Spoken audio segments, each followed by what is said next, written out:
Hello everyone, how are you doing? Welcome as always back to Rule of Two Review, and today let's talk a little bit more about the future of Nintendo's online. So there's been a lot of movement on the online front for Nintendo and the Switch. We all know that. Over the last few months, they've given us details on the pricing. They've delayed the service from 2017 into 2018. They've detailed the Splatoon 2 app, and they've finally released the app, or at least the beta version of the app. I like to keep reminding people that launched right alongside Splatoon 2. And by the way, of course, Splatoon 2 has now been out for a couple of days.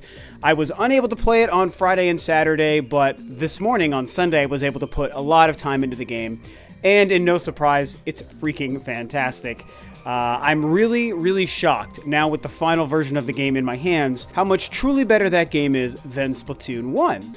And it's weird because in so many ways the game isn't even that different from Splatoon 1, but there's just such a level of refinement and polish over the game. And I'm not even just talking about the visuals, which yes, do surprisingly look quite a bit better than the first game. But just the gameplay, the single-player campaign that I've put a good amount of time into, the matchmaking, the maps that I've played, the newer maps, I'm loving the fact that we have a 2-hour rotation as opposed to a 4-hour rotation. That was a huge problem for them to start to fix. Still not solved. In my opinion, just get the rotation thing out of there completely, but reducing it to 2 hours has definitely made a pretty big impact. But anyway, pseudo Splatoon 2 review aside, what I wanted to talk about a little bit further today, and yes, it's been a hot button topic for a while. I don't want to beat this into the ground. This is probably the last time I'll talk about it until there's like an official news update from Nintendo. But I do want to touch on one more concept surrounding the voice chat app that they have launched. Again, like the beta sort of test version of the app alongside Splatoon 2. Now, full disclosure, I've yet to use it. I don't even know when I'm going to have a reason to use it. Like, if I'm going to play with anybody, it's going to be either a phone call with my younger brother, or it's going to be like with a Google Hangouts with the podcast guys, which I'm really hoping to finally have time to do at some point. Our schedules are so backwards, and I'm so busy, it's hard for me to meet up with anyone online to do anything anymore. But the point is, I can't see myself using that app. I probably should give it a shot just to sort of test it, but regardless, what I'm curious about, with how toxic the reaction to this thing has been, both in the weeks leading up to it, when Nintendo finally showed us what it was going to be like, and they showed us the headset and all these different things, and now throughout this launch week, where we all saw the picture, I talked about it on a recent video, where the whole setup with the Splatoon 2 headset just looked like garbage with all these different wires, and then everyone's talking about the other details about the app, such as you have to leave your phone screen on so the battery drains, you can't close out of the app and multitask on your phone to use another app while that thing is running, because as soon as you close out of the app, it apparently kicks you out of the voice chat lobby. There's a lot of problems with this thing right now. And I talked about this on my video as well. I do think that there is time and room for Nintendo to improve a lot of these things. I absolutely do. Again, that is the reason for a test version of the app to even go live, so that Nintendo can hopefully get feedback from the gamer, find out what's working and what isn't, find out what a lot of us are asking for to improve the experience, and at least give Nintendo a shot to execute some of those improvements. I mean, we have to think, if they're listening, if they're asking for feedback, if they're giving us time to test it so we can tell them what we think, they might say, oh, well, this, and this is a problem, so let's remove these problems. But there's a different angle that I wanted to take with this. Not only do I think we might be in a position to help Nintendo improve the voice chat experience for the Switch, since they've made this completely baffling and undecipherable decision to make all of the online and the voice chat and the matchmaking stuff, well, the lobby making, I should say, happen through your smartphone in this app, in this weird headset scenario.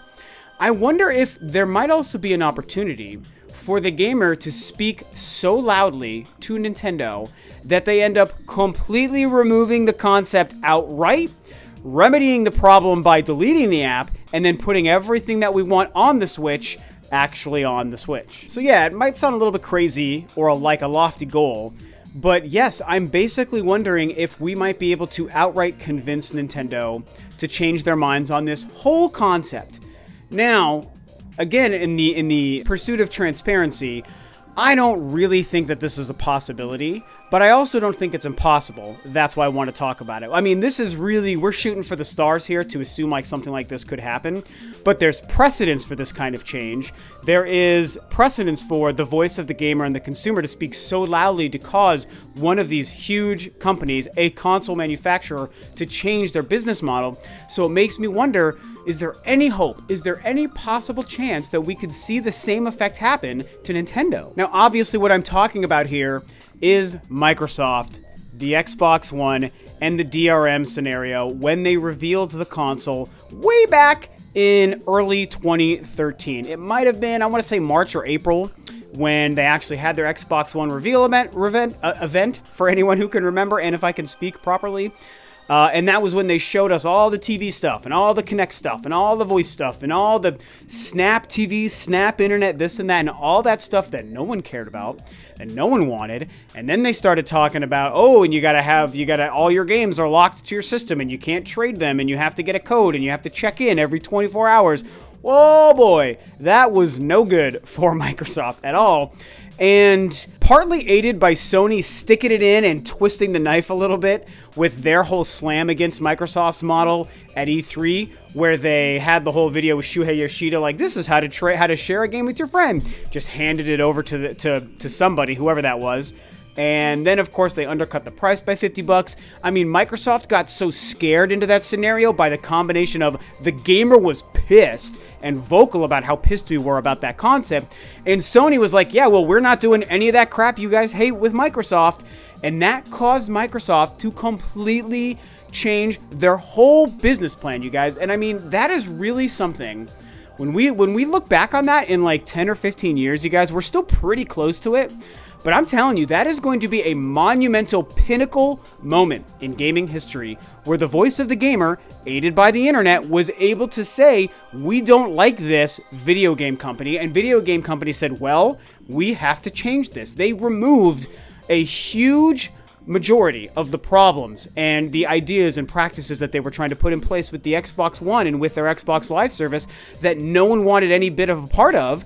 And they changed it because they were like, you know, we want to do it this way, but this is better for the consumer. The consumer is telling us this is what they want. We're afraid of them voting with their wallet and then all of a sudden deciding not to buy our products and our new hardware, which would have done far more damage than them deciding to remove it and paying all that money to change their online business plan. That's a big deal that happened, you guys. And I think that it could be the beginning of a polar shift where maybe the voice of certain people can affect positive change. I think that there's too much opportunity for negative change because of the voice of the average person on the internet, but this is one of those instances where I think the voice of the person was able to do something good, something positive. And I think that, yes, the Xbox One isn't selling all that well now, and it's nowhere near the PS4, but it's still done pretty well for itself.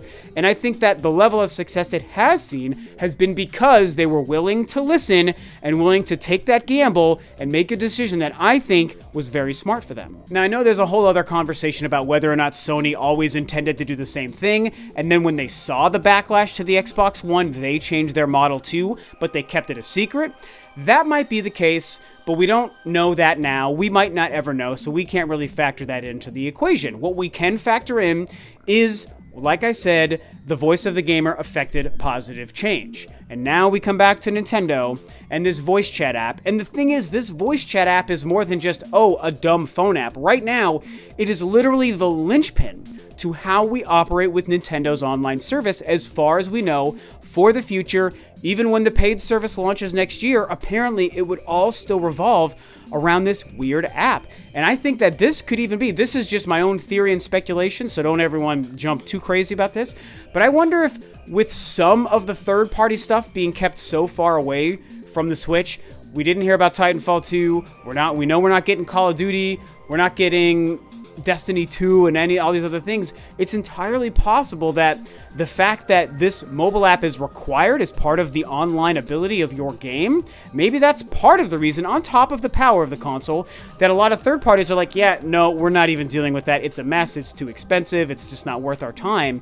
So there's so much going on revolving around this whole app that Nintendo has when it comes to the Switch, that maybe what we're going to see over the course of the next couple months, maybe 6 months, maybe year, whenever Nintendo plans on doling out this thing, maybe we're going to see them say, wow, None of this is going well. We're seeing nothing positive. I don't think anyone has anything positive to say about this app. Again, I'm not putting my voice out there in any way other than to discuss the overall scenario. I'm not saying it's good or bad because I haven't used it. I do think it looks bad, it seems bad, it sounds bad. People who've used it said it's bad, so I kind of believe it's bad, but I'm not going to say my opinion of it is that it's bad because I haven't used it. But if we look at all of these voices saying it's bad, it looks bad, it sounds bad, it is bad, just like everything I said, Nintendo might say this isn't good for us, you guys. This isn't okay.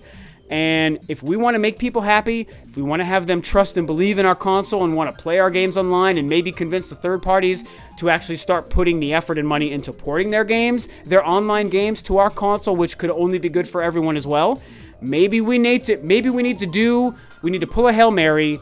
We need to just cut the cord. We need to cut the umbilical and say, nope. Just ixnay on the app, Get that thing out of there. No one wants it, and we have to get rid of it. You know, it's tough, man. Like I said, it's really hard for me to actually believe that this is going to happen.